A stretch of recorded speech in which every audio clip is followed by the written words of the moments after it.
As the title suggests, this case focuses on victims under the age of 13. Viewer discretion is advised. Oakland County, Michigan, 1976. As a kid growing up, when the streetlights came on, that meant it was time to come inside for the day.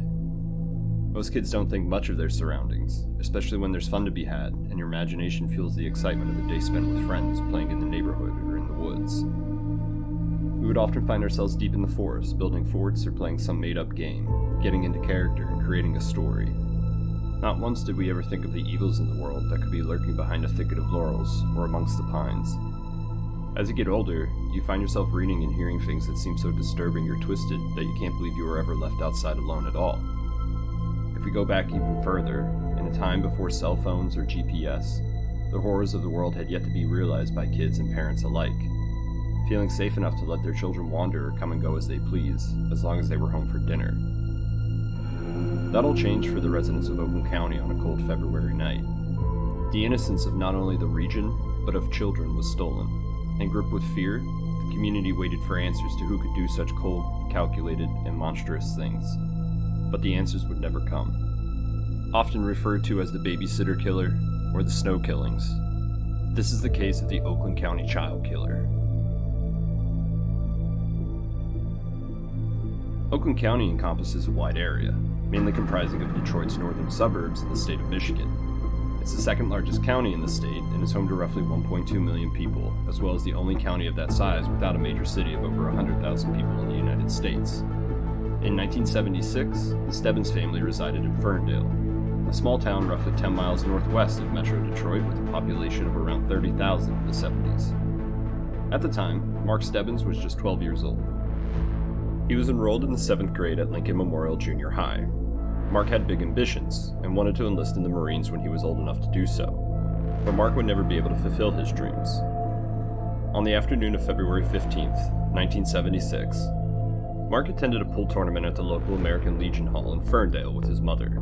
Mark, not one for pool, became increasingly bored and asked his mother if he could borrow some money and walk down to the local hobby shop a few blocks away. His mother declined, as Mark had already been given his allowance that week, and while Mark didn't seem upset or angry, he didn't want to continue his evening at the American Legion either. Mark asked his mother if it would be okay if he walked home so he could watch a movie instead, and his mother agreed. Mark left the pool tournament around 12 p.m. and began the 3/4-mile walk back to his house on East Saratoga. Later that afternoon, Mark's mother called the house, but there was no answer. When she returned home after 9 p.m., the residence was empty. By 11 p.m., she couldn't take the worrying any longer and called the police, reporting Mark missing.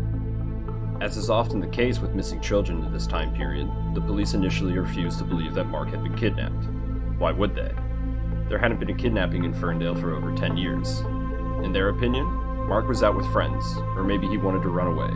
Most likely, he'd turn up soon. Still, they searched the Ferndale area, looking in abandoned buildings, canvassing neighborhoods, and checking garbage cans while out on patrol.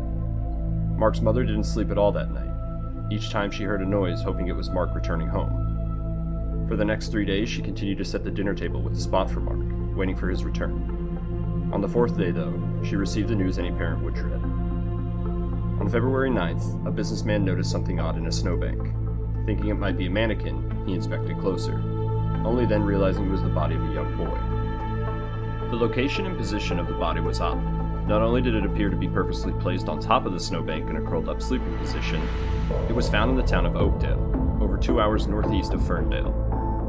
Police responded quickly and moved the body, a critical error as the medical examiner had yet to arrive and case the scene. There were obvious signs of bruising and wounds on the body, indicating he had been beaten and tied up. The official cause of death differs on the source, some stating strangulation, while others say he was smothered. Even worse, the boy had been molested and killed within 8 to 10 hours of his discovery. His nails had been manicured, and the body appeared to be bathed, his clothes cleaned and pressed, showing that the killer had taken care of the child before viciously assaulting and killing him. Police took the body to the Southfield police station, rather than the morgue, and further contaminated the evidence by removing the clothes. An autopsy was performed and the body then washed. Almost any evidence that would have been valuable was lost by these crucial mistakes made after discovering the body. A witness who was walking his dog in the area around 9:30 a.m. reported that they walked past the snowbank and if the body had been there, the dog would have found it. The local businessman then found the body around 11:45, meaning that sometime in those 2 hours, the body was dumped. Working with the psychiatrist on the case, police attempted to lure the killer back to the crime scene. They placed a mannequin dressed similar to Mark on the snowbank in the same position and waited in hopes that the killer would become frustrated that it had not been found. But he never showed. When inspecting the mannequin days later, a card from Mark's funeral service was found on the body, a clear taunt by the killer, and somehow the police missed them. There was some concern for the residents in the area. A child with so much life left to live being taken from the world can shake even the toughest of individuals. There was hope that the killer would be found, and this was just a one-off crime by some sick individual, but those thoughts were squashed once again. Summer passed by and the cold returned, seemingly as quick as it had left. By December of 1976, most had forgotten about the murder of Mark Stebbins, and were looking forward to the Christmas holiday. For 12-year-old Jill Robinson, the happiest time of the year seemed to be just the opposite. Jill was a bright child living with her family in Royal Oak, Michigan. Often described as beyond her years, and on the cusp of being a teenager, was beginning to have a challenging nature, as most teens do. When she was younger, Jill had a deep-seated fear that a man would shoot her. She has been quoted as saying, quote, "I know it's crazy, but it feels like someone is going to shoot me," end quote. Strong words for a 12-year-old girl. So much so, her parents sought some psychiatric help to put her fears to rest. On the evening of December 22nd, Jill and her family were in the process of making dinner and preparing for the upcoming holiday. Jill asked her mother if they could make biscuits for dinner, to which her mother declined. An argument was had over the dinner preparations, and her mother told Jill if she didn't want to be part of the family, then she could leave. Heeding those words, Jill went to her room, put on her jacket, packed some makeup in a bag, and left out the front door. She got on her bike and angrily rode away from home. Her mother didn't think much of it. Most parents and their children have similar altercations like this, especially as teenagers. As was the case with Jill, this wasn't too far from the ordinary. But those words would haunt her mother for the rest of her life, as that was the last time she saw her daughter alive. While Jill sped away from home, a neighbor who knew her saw her at the local hobby store, roughly 4.5 blocks from her home. That was about 7:30 that evening. By the late evening, Jill's mother became concerned she had not returned, and called police to report her missing. Police were initially skeptical of treating it as a missing persons case. In their defense, Jill did leave the home of her own volition. Police thought that she would return shortly, or she had gone to her dad's house since her parents were divorced. However, her dad had also reported her missing that same evening after learning that she never came back to her mother's house. No massive search was conducted, but police did find her bike that night behind the hobby store she was last seen at. Even with this, they did not treat it as a missing child. They were confident Jill would return. All Jill's family could do was hope they were right and wait for her return. Her Christmas presents left untouched on December 25th, making the concerned parents increasingly more worried as what runaway child wouldn't return for Christmas. The morning after, the situation changed. Jill had been found, but she was no longer alive. Her body had been discovered off of Interstate 75, outside of Troy, Michigan, about 20 minutes from where she was last seen. Just like in the case of Mark Stebbins, Jill had appeared to be posed where she was found, with one major difference. She had been shot point blank in the face with a shotgun, removing half of her head. While the cause of death was somewhat obvious, the coroner believed she might have died from shock and hemorrhage rather than the wound itself. A horrific death either way. No signs pointed to sexual assault, but again, her clothes were cleaned and pressed, as was her body. She had been fed and cared for at least 3 days while being held captive. Neither the sheriff's office or the crime lab were called to the scene, losing valuable evidence. Police believed the abduction and killing could be linked to that of Mark Stebbins based on the staging of the body as well as the cleaning and washing of the victim and their clothes. Although there is no indication as to why she was shot and not strangled, police believe that she may have told the abductor of her fear of being shot, leading to them performing the execution in this manner. Just after the new year, on January 2nd, 1977, another report of a missing child would keep police on their toes. Just 7 days after finding the body of Jill Robinson, 10-year-old Christine Marie Mihelich was reported missing after she never returned home from a walk to the local convenience store. Christine lived with her mom in Berkeley, Michigan, and was a 5th grade student at Patton Gill Elementary School. Christine was with her mother at the local bowling alley where she worked. Getting bored, Kristen asked her mom if she could borrow some money and walk to the 7-Eleven to buy a magazine. Christine's mother hesitated, as the route there took her across a busy intersection, but because Kristen had run some errands earlier in the day for her, she allowed her to make the trip. Christine's mother explained the route and how to wait for the light and use the crosswalk, then sent her on her way. After about a half hour, Christine's mother became concerned, as the 7-Eleven wasn't more than a few minutes' walk across the road. She called and reported her daughter missing to police. Christine had seemingly been abducted in plain daylight, and police had almost zero info to go on. Christine's mother waited for an answer to where her daughter was. She had a 24-hour vigil waiting for her safe return, and went on TV to beg for her daughter to come home. Police were aware that this was no mere case of a child running away. With all the recent abductions, and Christine being just 10 years old, the possibility of an abduction was all but certain. A reward was offered of $17,000 for the safe return of Christine, but no one would ever claim the money. 20 days had passed before a mailman in Franklin Village, just 16 minutes from Berkeley, stumbled upon the body of a young girl, laid on top of a snowbank. It was Christine. Like the others, her clothes had been cleaned and pressed, her body washed. Her cause of death appeared to be suffocation, though it has never been determined as to what was used to suffocate her. The body had been posed and tucked into the snow, visible to the neighboring houses. Though police stated there had been no obvious signs of sexual abuse, they thought it was more than likely there could have been. Autopsy revealed that she had been killed less than 24 hours before her body was found, meaning the abductor held and fed her for 20 days before killing her. By now, the media was firmly latched on, dubbing the murderer as the babysitter killer, since they took care of and fed the victims for days before killing them. The saying stranger danger was becoming a reality as parents didn't let their children leave their sides or wander too far from home. The community was in a panic, as 3 children abducted and murdered all within a year's span in such a small area began to cause turmoil with the abilities of the local police departments. However, the crime spree wasn't yet over. 11-year-old Timothy King was the youngest of 4 siblings, and lived with his parents in an upper-class, white-collar community in Birmingham, Michigan. Timothy was a well-behaved and responsible child. He had his own paper route and rarely got into trouble. He would usually make trips to the local pharmacy, where he'd use his allowance to buy candy or toys. On March 16, 1977, he did just that. Borrowing 30 cents from his older sister, he made the trip to the pharmacy just 3 blocks away in the quiet and quaint neighborhood. The store clerk remembers Timothy coming in around 8 p.m. and ringing him out for some candy. Timothy then exited out of the back of the pharmacy into the dark parking lot. Tim had asked his sister before heading out to leave the door ajar for him, as she was leaving for the night as well. Timothy's parents, out for dinner with a business client, arrived home around 9 p.m. that evening to find the door ajar, and no one home. They felt comfortable leaving him alone for a few hours, as he had babysit other kids in the neighborhood, so a few hours alone was no big deal. By 9:15 the next morning, with no sign of Timothy, they reported him missing. In the days that followed, Tim's parents pleaded for him to come home across media outlets. His father wrote a letter, which was posted on the front page of the Detroit newspaper, offering a reward for his safe return, but no new leads came from it. His mother then penned a letter, pleading for Tim to come home, and that she couldn't wait to share his favorite meal with him, Kentucky Fried Chicken. For 6 days this went on, until the late evening of March 22, 1977, when 2 young motorists were making their way down 8 Mile Road in Livonia, Michigan. The passing car spotted a body laying in a drainage ditch, just 300 feet off the road. It was Timothy. The location of his remains were just 20 minutes from his home. The skateboard he rode to the store lay about 15 feet behind him.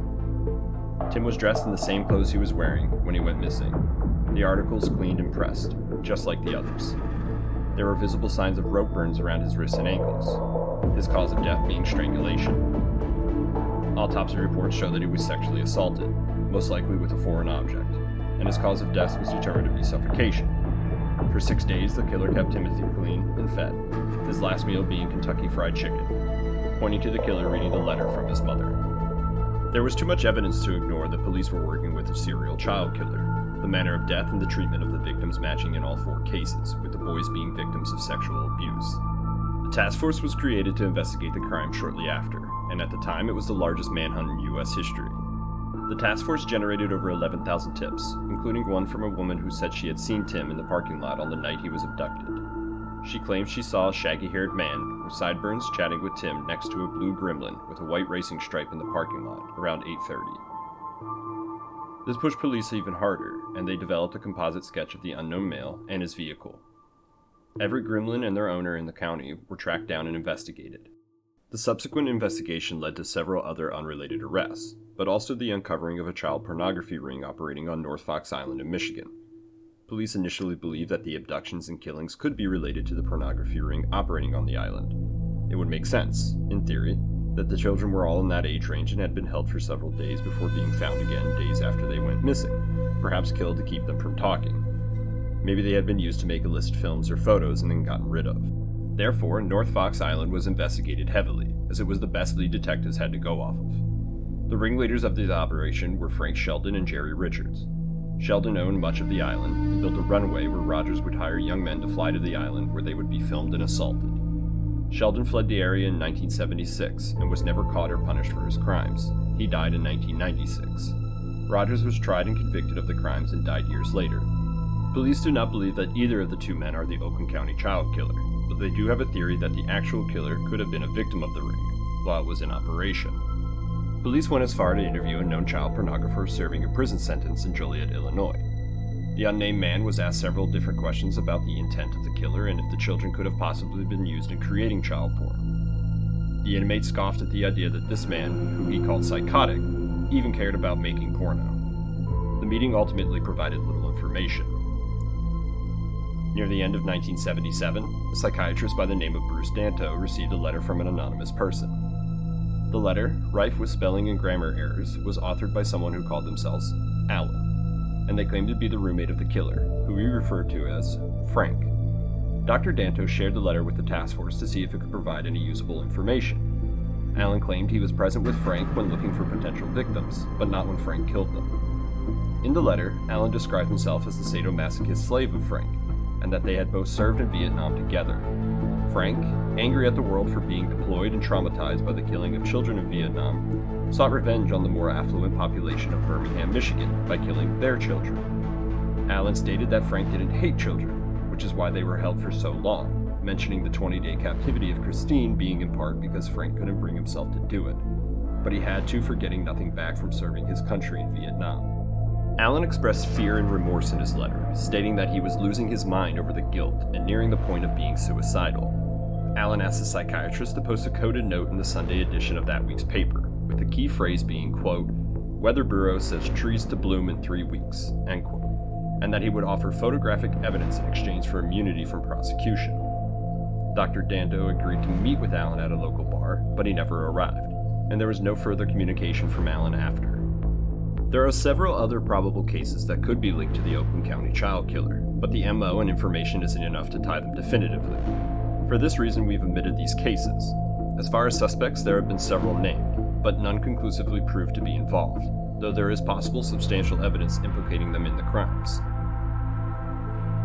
Archibald Edward Sloan, a known child molester, became a person of interest after his 1966 Pontiac Bonneville was searched early in the investigation, and DNA samples recovered matched fibers of those to the bodies of Keeg and Stebbins when it was tested in 2012. The issue with the sample pulled from Sloan's vehicle is that it doesn't belong to him, but some other unidentified male.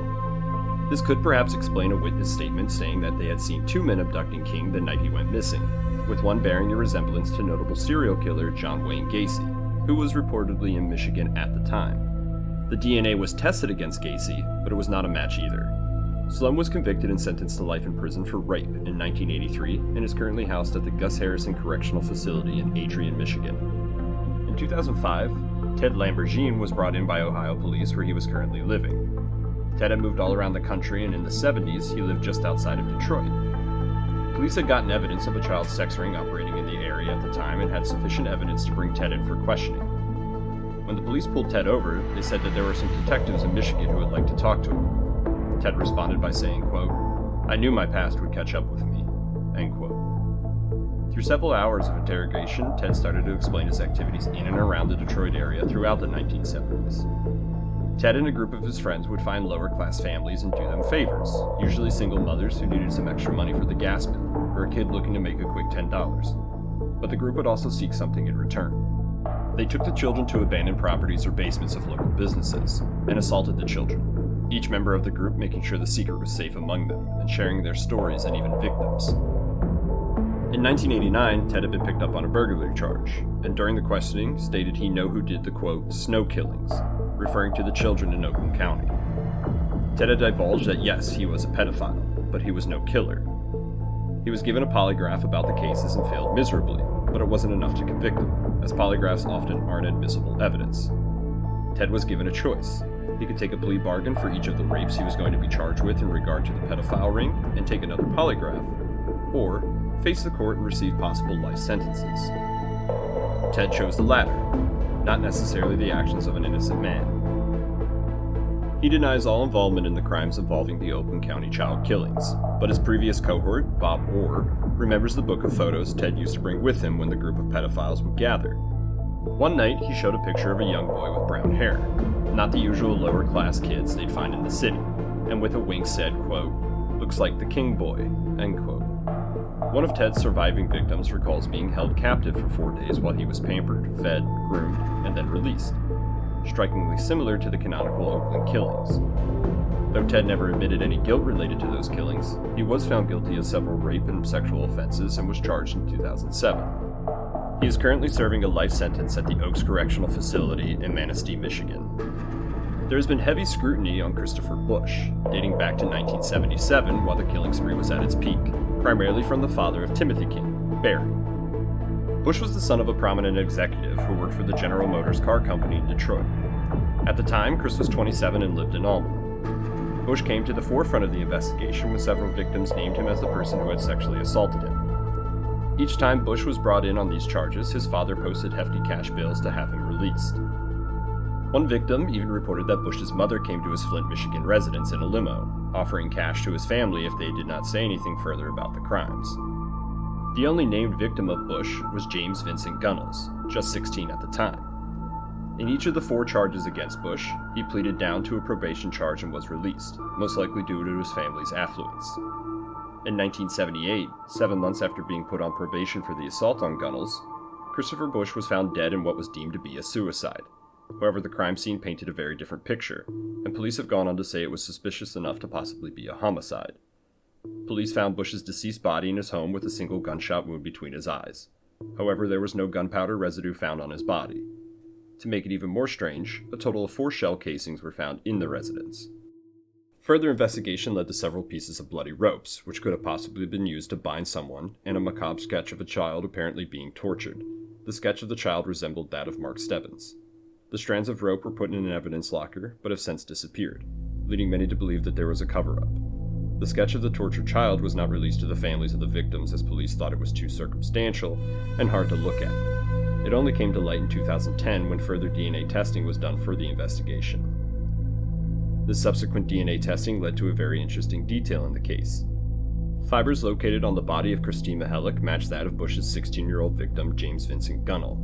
In addition, all 4 of the canonical child victims had matching white dog hairs found on them. These animal fibers positively connected all 4 victims, just as police believed they were in the late 70s. The fiber belonging to Gunnell found on Mihelich was mitochondrial, meaning it either belonged to him or a direct family member of his. Police do not believe Gunnell is the killer responsible for all 4 deaths, again being only 16 at the time, but that he was used to lure the victims, or was held and abused in the same location as Mihelich was.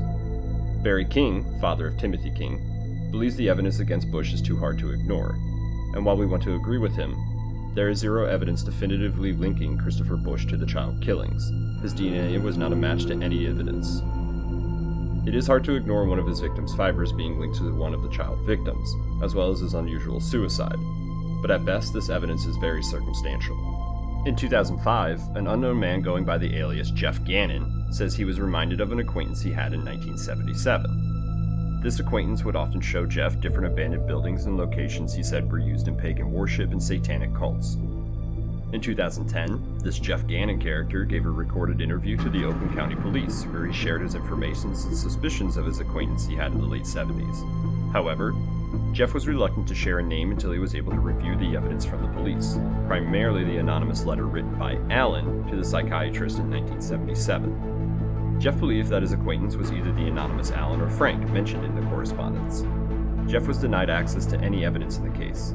He claims he has over 10,000 hours of investigation into the murders and that the case should be moved under the Department of Justice, as he feared there was a possibility of conspiracy or cover-up by then prosecutor Justine Cooper, but the case was already involved with the DOJ through the FBI. The mysterious Jeff then corresponded with Deborah Jarvis, mother of victim Christine Mihelich, and local journalists to try and bolster his claims.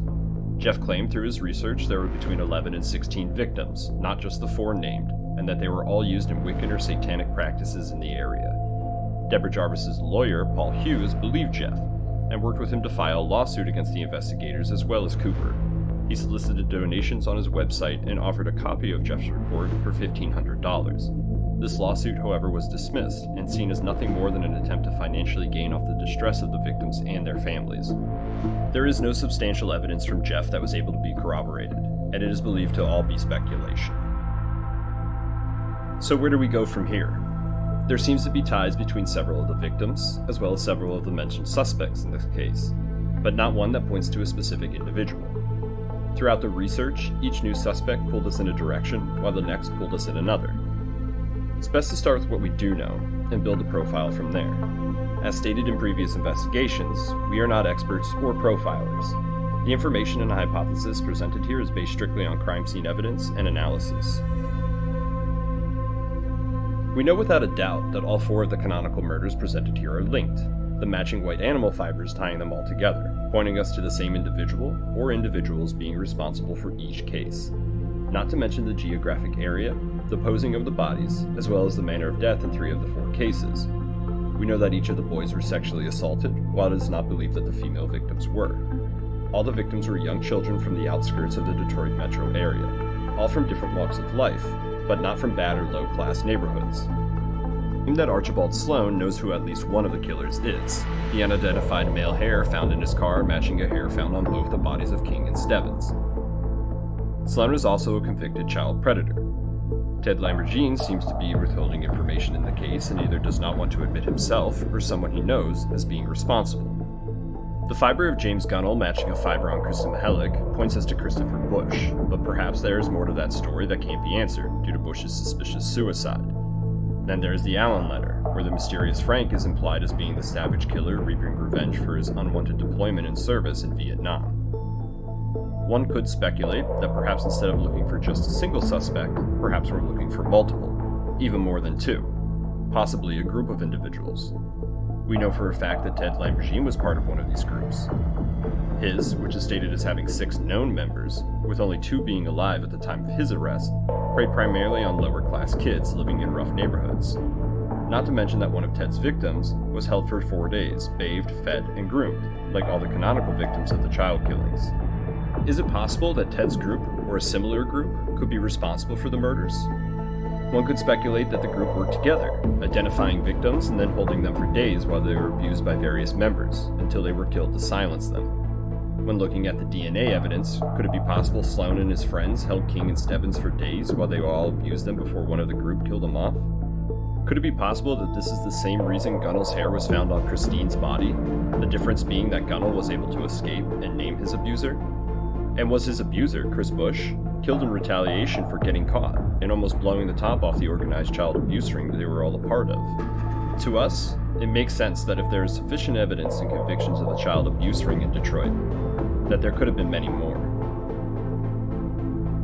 We may never know the horrors that Mark, Christine, Jill, and Tim experienced in the days before their deaths. We'll also probably never know the horrors faced by countless other victims that have never come forward or that are missing and have never been found. The early DNA evidence shed lots of new light on this case, but that was over a decade ago. While it's good to see pedophiles who got away with their crimes for decades be tried and convicted, there needs to be more evidence in this case to push it forward to that point. It is our hope that the additional evidence can be found and culprit is brought to justice. Perhaps with advances in genetic DNA technology that help put the Golden State Killer away and has uncovered the names of dozens of Johns and Jane Does, the identity of the unknown fiber found in the vehicle of Archibald Sloan could be tested and point us in the direction of the killer or killers. Justice has been unserved for almost 40 years, and it's time the victims and their families find some sort of closure. Until then, Polygraph investigates.